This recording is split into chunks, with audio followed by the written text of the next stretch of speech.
শ্রী শ্রী ঠাকুর, শ্রী শ্রী মা ও স্বামীজির পাদপদ্মে আভূমিলুণ্ঠিত প্রণাম জানাই।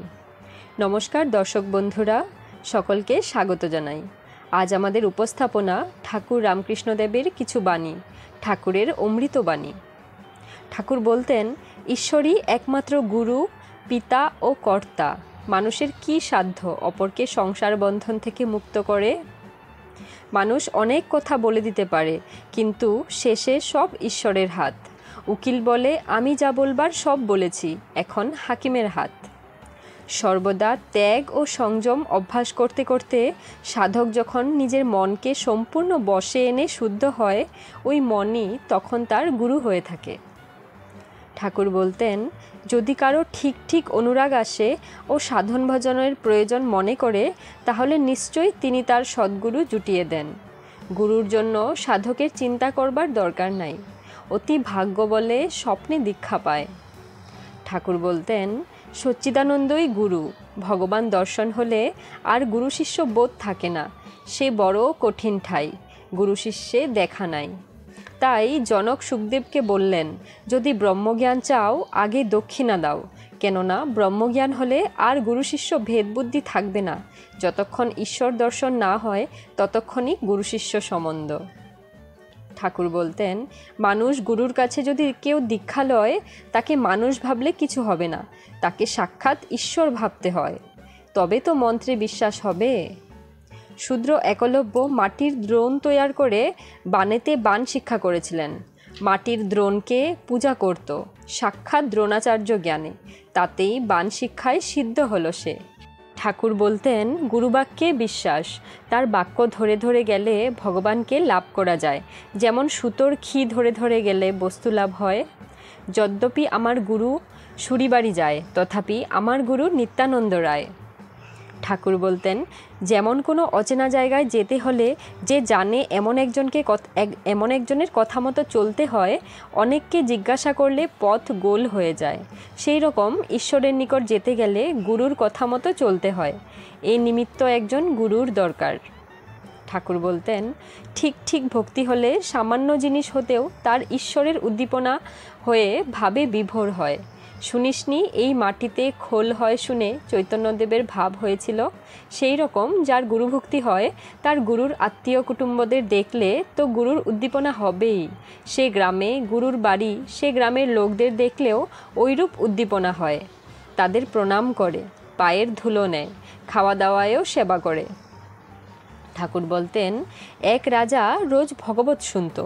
পণ্ডিত পড়া শেষ হলে রাজাকে বলতো, রাজা বুঝেছ? রাজাও রোজ বলে, আগে তুমি বুঝো। পণ্ডিত বাড়ি গিয়ে রোজ ভাবে, রাজা এমন কথা বলে কেন যে তুমি আগে বুঝো? লোকটা সাধন ভজন করত, ক্রমে চৈতন্য হলো। তখন দেখলে সে হরিপাদপদ্মই সার, আর সব মিথ্যা। সংসারে বিরক্ত হয়ে বেরিয়ে গেল। কেবল একজনকে পাঠালে রাজাকে বলতে যে, রাজা এইবার বুঝেছি। ঠাকুর বলতেন, তার আদেশের পর যেখানে সেখানে আচার্য হওয়া যায় ও লেকচার দেওয়া যায়। যে তার আদেশ পায় সে তার কাছে শক্তি পায়, তখন এই কঠিন আচার্যের কর্ম করতে পারে। ঠাকুর বলতেন, ত্যাগী না হলে লোকশিক্ষা হয় না। যে আদেশ পায় সে যত লোকশিক্ষা দিতে থাকে, মা তার পেছনে থেকে জ্ঞানের রাশ ঠেলে ঠেলে দেন। সে জ্ঞান আর ফুরোয় না। মার যদি একবার কটাক্ষ হয়, তাহলে কি আর জ্ঞানের অভাব থাকে? ঠাকুর বলতেন, যে আপনি মুক্ত হতে চেষ্টা করে সে যথার্থ প্রচার করে। যে আপনি মুক্ত, শত শত লোক কোথা হতে আপনি এসে তার কাছে শিক্ষা লয়। ফুল ফুটলে ভ্রমর আপনি এসে জোটে। ঠাকুর বলতেন, কামিনী কাঞ্চন ত্যাগ না হলে হবে না। ত্যাগ হলে তবে অজ্ঞান অবিদ্যা নাশ হয়। ত্যাগ করতে হলে ঈশ্বরের কাছে পুরস্কারের জন্য প্রার্থনা করতে হয়। ঠাকুর বলতেন, খুব জনশূন্য স্থানে যুবতী স্ত্রীলোককে দেখে যে মা বলে চলে যেতে পারে, তাকেই ঠিক ঠিক ত্যাগী বলা হয়। আর যে লোক সভার মাঝখানে ত্যাগী সেজে থাকে, তাকে প্রকৃত ত্যাগী বলা যায় না। যে ত্যাগী সেই ভগবানকে পায়। যে লোকের বাড়িতে গিয়ে খেয়ে দিয়ে শুধু হাতে চলে আসে, সে ভগবানের গায়ে ঠেস দিয়ে বসে। ঠাকুর বলতেন, সংসারী লোকেরা যখন সুখের জন্য চারিদিকে ঘুরে ঘুরে বেড়ায় আর পায় না, আর শেষে পরিশ্রান্ত হয়, যখন কামিনী কাঞ্চনে আসক্ত হয়ে কেবল দুঃখ পায়, তখনই বৈরাগ্য আসে, ত্যাগ আসে। ঠাকুর বলতেন, সংসার যে ত্যাগ করেছে সে অনেকটা এগিয়েছে। একটা ভেকধারী সাধারণ পেট বৈরাগী ও একজন চরিত্রবান গৃহীর ভিতর তুলনা করলে সেই পেট বৈরাগীকেই বড় বলতে হয়।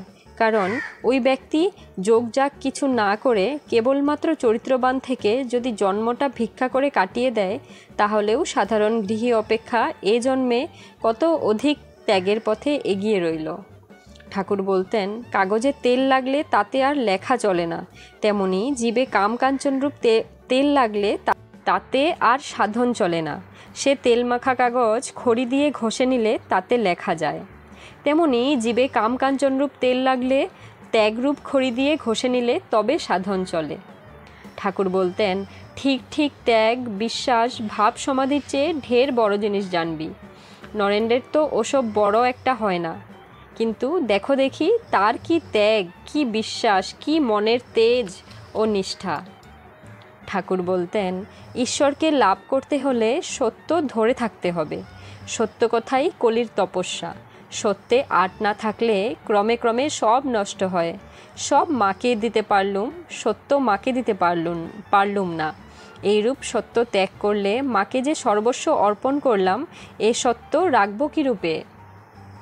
ঠাকুর বলতেন, যারা বিষয়কর্ম করে, অফিসের কাজ কি ব্যবসা, তাদেরও সত্যতে থাকা উচিত। যার সত্যনিষ্ঠা আছে সে সত্যের ভগবানকে পায়। ঠাকুর বলতেন, সংসারে থাকতে গেলে সত্য কথার খুব আট চাই। যদি বলতুম নাইব, গঙ্গায় নামা হলো, মন্ত্রোচ্চারণ হলো, মাথায় একটু জলও দিলুম, তবু সন্দেহ হলো বুঝি পুরো নেওয়া হলো না। ঠাকুর বলতেন, ঈশ্বরের সঙ্গে কোনো রকম করে যোগ হয়ে থাকা। দুই পথ আছে, কর্মযোগ আর মনোযোগ। ঠাকুর বলতেন, পূজা, তীর্থ, জীব সেবা ইত্যাদি গুরু উপদেশে কর্ম করার নাম কর্মযোগ। জনকাদি যা কর্ম করতেন তার নামও কর্মযোগ। যোগীরা যে স্মরণ মনন করেন তার নাম মনোযোগ। আর যে কর্মই করো ফলাকাঙ্ক্ষা ত্যাগ করে কামনা শূন্য হয়ে করতে পারলে তার সঙ্গে যোগ হয়। ঠাকুর বলতেন, জোশও করে বড়বাবুর সঙ্গে একবার আলাপ করো, তা ধাক্কা খেয়েই হোক আর বেড়া ডিঙিয়েই হোক, তখন কত বাগান, কত কোম্পানির কাগজ তিনিই বলে দেবেন। তাই কর্ম চাই। ঈশ্বর আছেন বলে বসে থাকলে হবে না, জোশও করে তার কাছে যেতে হবে। শুধু তিনি আছেন বলে বসে থাকলে কি হবে? সাধন চাই। ঠাকুর বলতেন, দুধকে দই পেতে মন্থন করলে তবে তো মাখন পাবে। এ তো ভালো বলাই হলো। ঈশ্বরকে দেখিয়ে দাও আর উনি চুপ করে বসে থাকবেন। মাখন তুলে মুখের কাছে ধরো, ভালো বালাই মাছ ধরে হাতে দাও। ঠাকুর বলতেন, অন্তরে কি আছে জানবার জন্য একটু সাধন চাই। সাধন বরাবর করতে হয় না, প্রথমটা একটু উঠে পড়ে লাগতে হয়, তারপর আর বেশি পরিশ্রম করতে হয় না। ঠাকুর বলতেন, তিনি এমন প্রকৃতি তোমায় দিয়েছেন যে তোমার সংসারের কাজই করতে হবে। তাই প্রার্থনা করতে হয়, হে ঈশ্বর, আমার কর্ম কমিয়ে দাও, আর যেটুকু কর্ম রেখেছ সেটুকু যেন তোমার কৃপায় অনাসক্ত হয়ে করতে পারি। ঠাকুর বলতেন, সত্যগুণ, ভক্তি, বিবেক, বৈরাগ্য, দয়া এই সব না হলে ঈশ্বরকে পাওয়া যায় না। রজগুণে কাজের আড়ম্বর হয়, তাই রজগুণ থেকে তমগুণ এসে পড়ে। বেশি কাজ জড়ালেই ঈশ্বরকে ভুলিয়ে দেয়। তাই বলেছে, অনাসক্ত হয়ে কর্ম করো, কি না কর্মের ফল আকাঙ্ক্ষা করবে না। যেমন পূজা, জপ, তপ করছো, কিন্তু লোকমান্য হবার কিংবা পুণ্য করবার জন্য নয়। তো বন্ধুরা, আপনাদের যদি আমাদের এই ভিডিওটি ভালো লেগে থাকে একটা লাইক করবেন, এবং আপনারা যদি আমাদের এই চ্যানেলে নতুন হয়ে থাকেন তাহলে চ্যানেলটি সাবস্ক্রাইব করে পাশে থাকার অনুরোধ রইল আপনাদের সকলকেই। নমস্কার আপনাদের সকলকেই। ভালো থাকবেন আপনারা সকলে।